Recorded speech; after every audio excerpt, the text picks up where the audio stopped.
as you guys can see, my name is Fikky. And so yeah, I'm going to be doing a presentation on cryptography, specifically a specific area in cryptography called public key cryptography. So it says help by SAMs because over the summer I did some research stuff with some friends, and they helped me make some slides.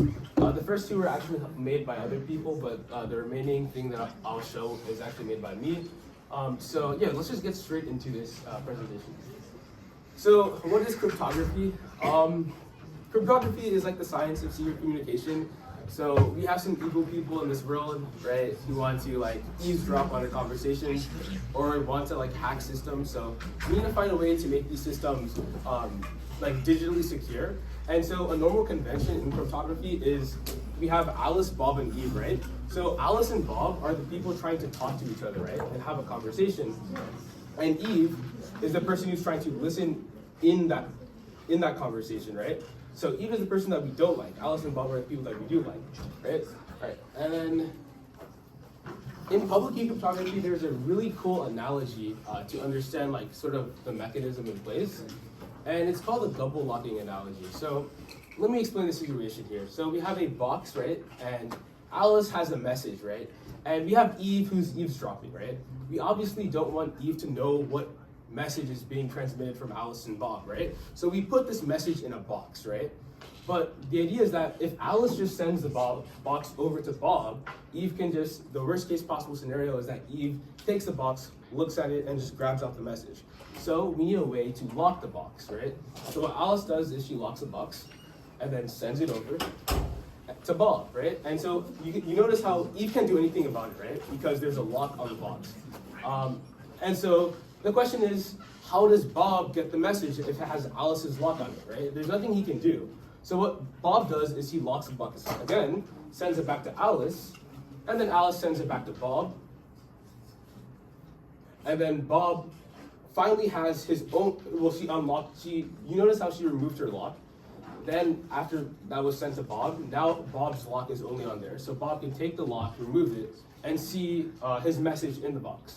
So the whole point of this is that at no point in time could Eve take the message and understand it because there's always a lock on the box. And so I'll just repeat it again. Alice puts a lock on the box, sends it to Eve, puts a lock on the box, sends it to Bob, then Bob locks the box again and sends it back to Alice. Alice removes her lock, sends it back to Bob, and now Bob can finally get rid of the lock and then find the message.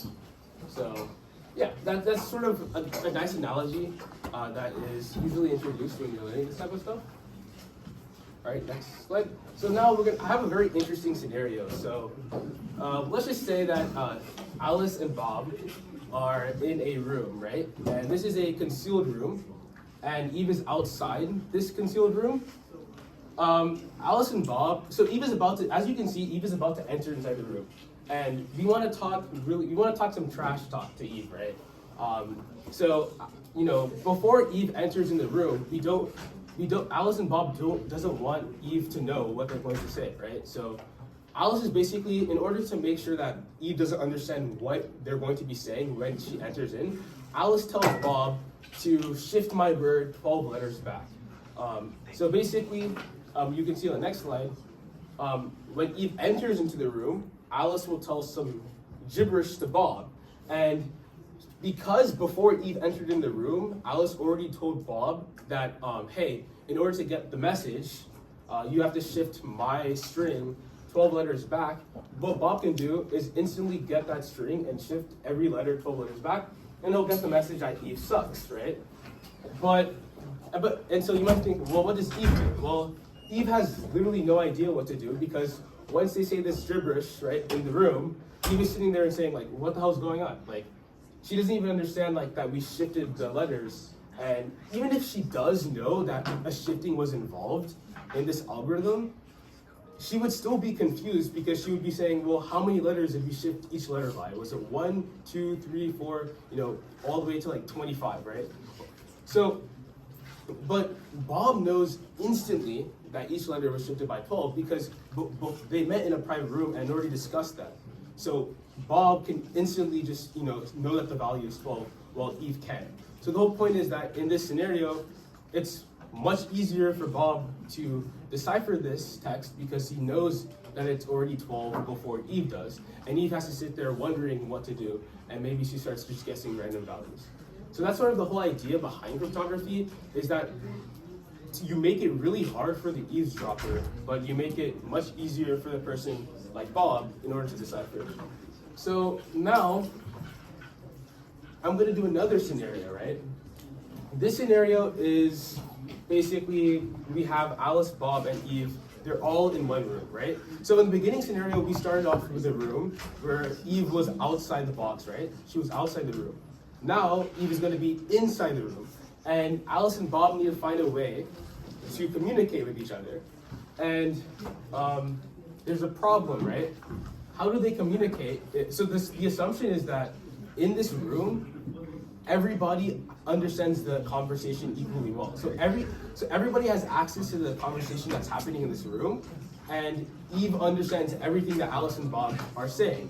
So how does Alice and Bob communicate when Eve is in the room? Like, is this even possible? Like, so the idea that we want to do is we want to share a secret between Alice and Bob, even if Eve is in the room. So intuitively, that should be like your intuition should be saying that that's very hard to do, or it's nearly impossible. Because like, how is it such that all of them know what's being said in the room, but somehow Alice and Bob can have an advantage over Eve and share a secret, right? So how do we do that? So the first thing I'm going to say is, so again, I want to say this is the question that we're trying to do, right? The question that we're trying to answer is, how do we share a secret between Alice and Bob, even if Eve is in the room, right? That's what we're trying to answer. So the first thing to really understand how to come up with a plan to do this is we have to understand that numbers are messages, right? So if you've taken CSA, you'll know that there's something called ASCII convention. And what that does is that it takes a letter and it maps it to a number. And the idea behind this is that now if you can treat numbers and messages as if you can treat letters as numbers, then you can do a whole nice of math operations on them. And it makes it so we can have, because really in cryptography, when I'm talking to people, I'm talking to them in words, right? And so those words are messages. And those words are messages, and words and letters can just be converted to numbers. So like something like hello is really just a number, right? So any message that is being talked about in this thing, we can just treat as a number. And that's going to be really important, because then you'll see how we use math to come up with this plan. So we'll go on to the next slide. And so again, I'm going to say what is the premise of what we're trying to do. The premise is, again, we're trying to make it so that Alice and Bob have a secret, and Eve doesn't know what that secret is, but she can listen in on the conversation. So the first observation to come up with a plan is to observe that they have to talk to each other. So they're not just going to sit, for example, if we want Alice and Bob to have a secret, right, they're not just going to sit here and just look at each other and expect for magic to happen. They need to talk at least. So we're going to say that they talk, and the information they talk to, let's say we can represent it with the letter G, right? Now, obviously, this letter G, or, G actually represents a number. So this number G, we're just going to call it a variable, but G is not the actual letter G, but it's just some number. This number G that we have, obviously, that's not going to be our shared secret, because we can't just say it out in the open. The shared secret needs to exist in a private space and not a public space. So you see I have this line over here. That G has to exist. That G exists in a public space, but it doesn't exist in a private space. We'll talk about what private spaces are, but it's basically, the first observation you need to know is that they must at least say something to begin with, and let's just say that they say G, right? So this is where it kind of gets a little bit complicated. So assuming that they do talk to each other, and they talk to each other with this number G, right? How do we create the secret between them, right? So it's this idea that in order to make this information useful, right? In order to make G useful, we need to do some operations on it. What I mean is that, like, okay, so Alice and Bob, Alice has told Bob this letter G, and Eve knows what this letter G is. But in order to actually create a secret between them, if we don't manipulate what G is, then we're not gonna get anything out of it. So what's gonna happen is that Alice and Bob are both gonna manipulate the letter G, right? And what I mean by that is, like, manipulation can kind of be thought of as a function. So if you have something like, let's say you want to manipulate the number x, right? You might take x, square it, and add 1, right? That's a manipulation, right? So the idea here is that we need to manipulate this number, and both Alice and Bob will manipulate the number. Now, here's the thing. Again, what is our goal? Our goal is for them to share a secret or a value that both Alice and Bob know, but Eve doesn't, right? So this represents a number, and that also represents a number. But if we want a value that both of them know that Eve doesn't, we need to think to ourselves, is there a way to confirm that both these values are the same? And these values exist in each of their private spaces. So for example, Alice's private space is represented by this rectangle, and Bob's private space is also represented by this rectangle. And both of those values exist in those spaces. So you might be wondering, well, how do we verify if these numbers are the same, right? The only way to do that is to send them out. So that's what we're gonna do. So if we send them out to the private space, we'll have a new setting. So next one. And basically a sub 0, go back, is basically this, the a sub g, I just wrote it as that, and go, b sub 0, go back, is basically b sub g, right? But the idea is that the only way to confirm if these values are the same is to send them out. So we'll have the new setting, right? But now there's a problem, right? If we send these values out to confirm if they're the same, Eve has access to these values, right? Because again, I'm going to repeat this because you're going to get lost if I don't. The whole idea, the whole premise of this is that we want Alice and Bob to know a number, to know a value that Eve doesn't. And if we send out these values, then now Eve knows the numbers. So the question is, are we cooked? We're not, right? Because we can do this. Next slide. So what we're going to do, this is where it gets a little bit complicated. So instead of a sub 0, I actually wrote a sub g and b sub g. These are the values that we send out. And so you might be asking, well, okay, the only way to confirm if those values were the same was by sending them out. So, but now we can't use those values as our secret because Eve already knows it. So what we're gonna do is, again, we're going to find a way to manipulate these values. So anytime you have information in the public space and you're trying to create like a secret, like you have to do something with this information that you got. So we're gonna manipulate it again. And the question is, who should manipulate the a sub g and who should manipulate the b sub g?